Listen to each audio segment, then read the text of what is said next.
Picture this. You are sitting across from your boss during a performance review.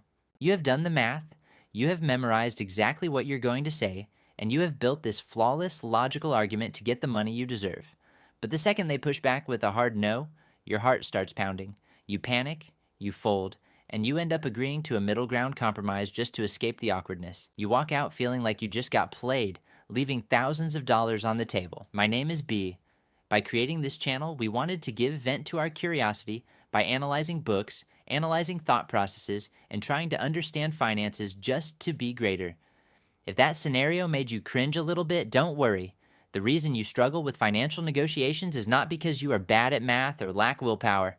It is because you have been taught to negotiate like a logical robot in a world full of highly emotional animals. Let me hit you with a completely eye-opening statistic. When patients who just survived open heart surgery are told by their doctors that they must change their lifestyle habits or they will literally die, what percentage do you think actually change?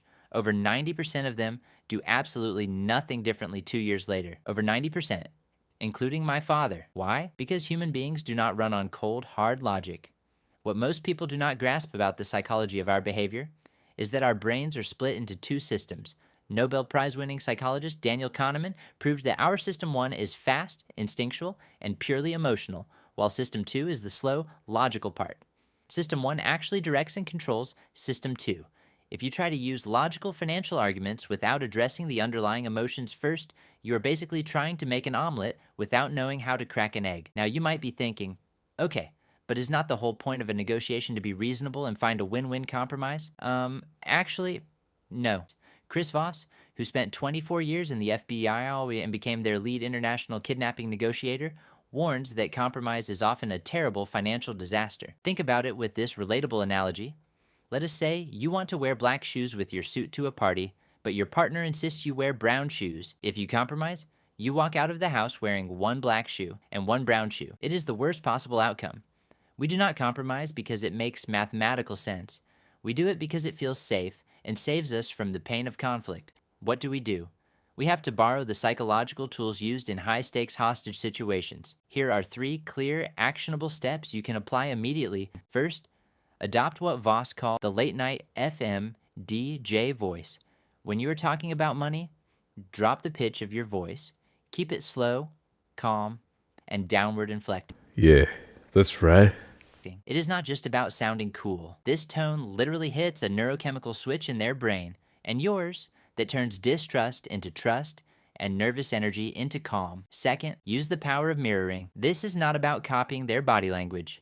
In negotiation, a mirror is simply repeating the last 3 words, or the most critical 1 to 3 words that the other person just said.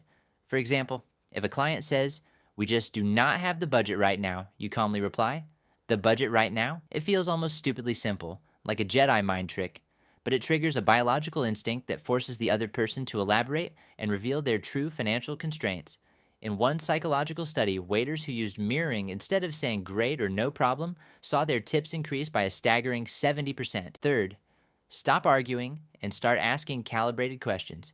The absolute best one is, how am I supposed to do that? Let us say a landlord tries to raise your rent by $200. Instead of aggressively saying, "I will not pay that," you look at them, use that late-night DJ voice, and ask respectfully, "How am I supposed to do that?" This is pure psychological magic. It says no, without actually using the negative word. It creates an illusion of control. Your opponent feels like they are in charge, but you have essentially recruited their brain power to solve your financial problem. Let me tell you a quick story about how this comes together. One of Voss's MBA students, Misheri, was told his rent was going up from $1,850 to $2,100. Instead of getting angry or just doing the math on what he could afford to lose, he used these exact psychological tools. He used mirrors. "How am I supposed to pay an extra $200? He politely said no without saying the word. After multiple rounds, not only did he get the landlord to drop the increase, but by calculating a highly specific odd-numbered offer, $1,829.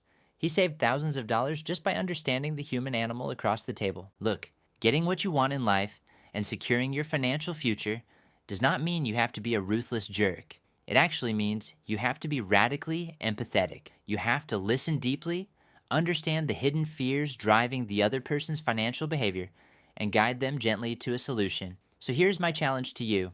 Try just one of these tools. You're negotiating a bill.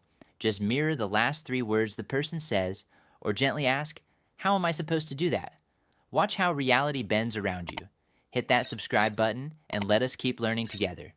Until next time, stay curious and never